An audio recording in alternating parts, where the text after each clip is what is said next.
Now, since it's been just under a week following the release of Trigger's banner and us entering the second phase of version 1.6, I expect most players have already picked up Trigger and are likely now looking forward to and preparing for Vivian. Of course, with her design alone, I'm sure a lot of players are definitely interested in picking Vivian up. But fortunately enough, for those that are more concerned about her kit and abilities, we do already know that she will be an Ether Anomaly sub DPS. With that, it means Vivian won't only be a character with an amazing design, but will also carry a lot of value with her kit if our first Anomaly sub DPS is anything to go by. So for those that are logged in for Vivian, I'll be going over the Ascension materials you would require in order to utilize her at max potential on release, team compositions you may want to consider building, viable W engines, disk drive sets that Vivian can utilize, and then for those that are still a bit unsure, whether or not you should summon for Vivian. Just before we jump into it, as always, would really appreciate it if you could subscribe for more ZenlessZoneZero content and drop a like if you enjoyed the video. Now, Vivian, as I mentioned, is an Ether Anomaly character, so with that in mind, you would firstly require the 3 different types of Anomaly certification seals. Then, with Vivian skills in particular, you would require the usual Ether type chips, and if you are going to be completely maxing out Vivian skills, a total of 5 hamster cage passes would then be needed. As for the expert challenge to focus on, you'll need to pick up a total of 60 Thunderous Dragon pieces, and lastly, regarding the weekly boss, a total of 9 Sycophant refinements will be needed in order to max out Vivian's core skill. Along with all of those, a friendly reminder that you will need roughly 3.7 million Dennies as usual if you intend to completely max out Vivian.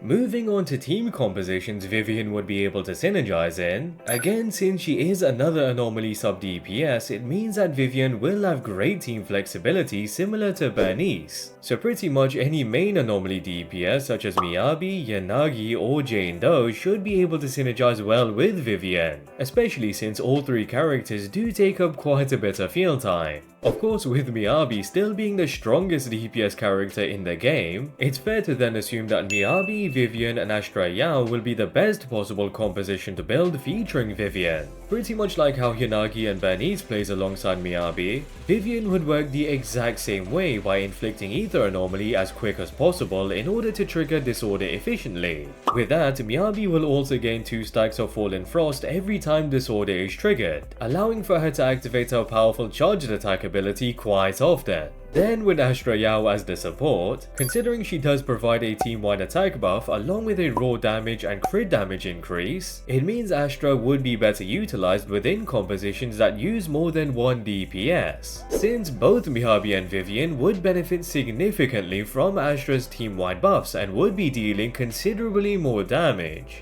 Now, not everyone will have access to that exact team, and so then as for alternative compositions, as mentioned, you can either use Yanagi or Jane instead of Miyabi, since both are also fantastic Anomaly main DPS characters. In addition, you can utilize Piper as she is pretty much an A-rank version of Jane, but also you could perhaps even use Burnice alongside Vivian. Now, I wouldn't recommend using Burnice since she doesn't deal anywhere near the same amount of damage as a main Anomaly DPS. But given she does in fact build Fire Anomaly pretty quick, just like Vivian is expected to build Ether Anomaly, it means you can constantly switch between both characters whilst building the respective Anomaly attributes in order to trigger Disorder extremely quick, which then can be a fun composition to play with, but again may not deal similar damage to a team featuring Yanagi or Miyabi. Now, as for the support slot, instead of Astra, you should be able to use characters such as Caesar, Lucy, Nicole or even Trigger. Although with Miyabi as the main DPS in specific, just bear in mind you would need a support character to activate her core passive if you are using Vivian alongside her. Aside from that, you should be able to use any of the aforementioned characters within the 3rd slot alongside any other Anomaly main DPS. Though in general, characters such as Caesar and Trigger would be some of the best alternatives if you don't have Astra, since they can provide quite a bit of utility through their kit alongside taking up hardly any field time. So again, just like with Burnice, Vivian has great team flexibility, and that should result in her also having amazing longevity, given she will be able to synergize with any Anomaly DPS character that drops in the future.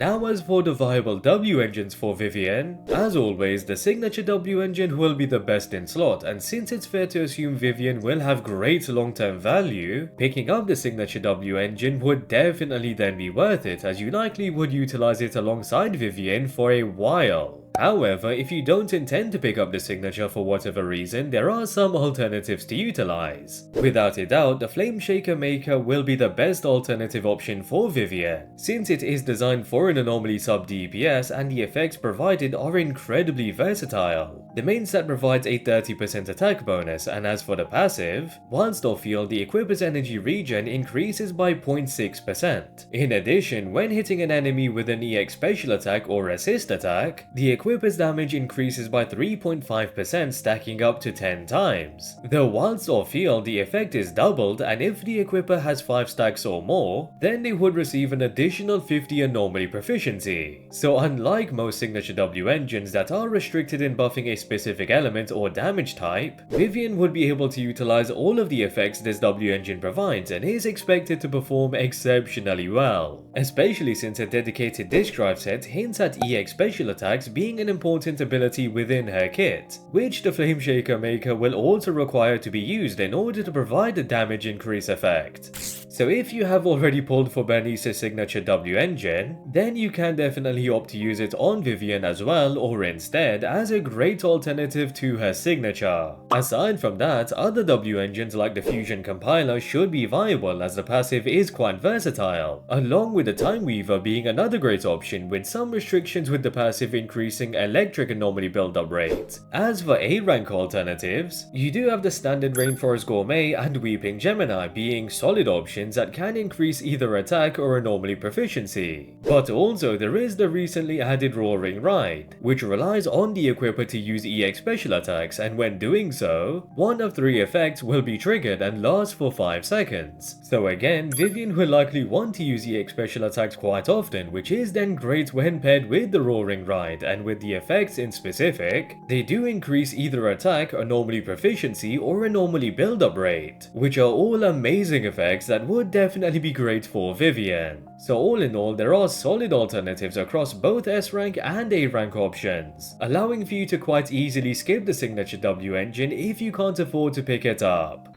Now in regards to Vivian's disk drive builds, similar to some characters such as Miyabi and XiangliYao, as mentioned, Vivian will also have a dedicated disk drive set. The Faith and Melody has already dropped with the release of version 1.6 and is pretty much tailor-made for an Ether Anomaly sub DPS. Given the 2-piece effect provides 8% anomaly proficiency, and with the 4-piece effect, when any squad member uses an EX special attack, the equipper's anomaly proficiency increases by 45 for 8 seconds. Though if the character using an EX special attack isn't the equipper, then the equipper's ether damage is also increased by 25%. So with this set alone, we have pretty much been able to distinguish Vivian to be an anomaly sub DPS with potential off-field capabilities, since the set relies on Vivian's allies triggering EX special attacks in order to provide the full effects of the set. So with that, the Faith and Melody set will definitely be the best 4-piece set to go with and can be farmed in advance. As for the additional 2-piece set to run alongside Faith and Melody, there are quite a few options ranging from both Chaos Jazz and Freedom Blues providing 30 anomaly proficiency, or there's Chaotic Metal increasing ether damage by 10%, or the Swing Jazz set for an additional 20% energy regen. All options are definitely viable, and so the one you may want to opt for will depend on preference. Since if you would like more procs with the EX special attack, then the Swing Jazz set would be best to utilize. Although if you want more damage to be dealt, then you can opt for any of the other 3 sets. However, I wouldn't worry too much about the 2-piece set for now, and would advise to just focus on obtaining a solid 4-piece set for Faith and Melody, given we know for a fact that it will be Vivian's best in slot 4-piece set. Now as for the stats to prioritize on Vivian's disk drives, the 4th disk drive will definitely want anomaly proficiency. The 5th disk drive would want ether damage bonus, but pain ratio bonus is also a viable option. Then the final disk drive will ideally use either attack percent or anomaly mastery. As for substats, the regular anomaly proficiency, attack percent, pen and flat attack are assumed to be the best stats, just like any other anomaly DPS. Overall, Vivian is likely going to be an amazing anomaly sub DPS that will have incredible team flexibility and long-term value. Also, considering it has been a while since the release of our first anomaly sub DPS, it means that Vivian is expected to be slightly better than Burnice. However, with that said, Burnice is still an amazing character to this day, and so if you do already have her on your account, I would then suggest to perhaps avoid pulling for Vivian, as both characters do kind of fit into the same role. Of course, if you really like Vivian's design or you do spend money on the game, then there shouldn't be an issue with having both characters on your account. Just as long as you do have another anomaly team that Vivian can be played on whilst Burnice is played on the other. Now, if you don't have Burnice and do already have a couple of anomaly main DPS characters on your account, then I wouldn't be able to recommend Vivian enough, given she will synergize incredibly well alongside characters you already have, and as I mentioned earlier, Vivian will be able to synergize with any anomaly DPS that drops in the future. So if you are also a fan of the anomaly meta, then no doubt Vivian will be one of the best characters you can pick up for your account. So as usual, it will depend on your account for whether you should pull for Vivian, and if you do decide to pick her up, she will certainly provide amazing value for not only being our second ether DPS after Zhu Yuan, but also since there really isn't much variety as of now when it comes to anomaly sub DPS characters. And with that, I hope you guys enjoyed the video. I'd really appreciate it if you could subscribe for more ZenlessZoneZero content, and if you enjoyed the video, drop a like. Also drop a comment down below on whether you will be picking up Vivian, and if so, which composition will you be running her in? And yeah, hope to catch you guys later.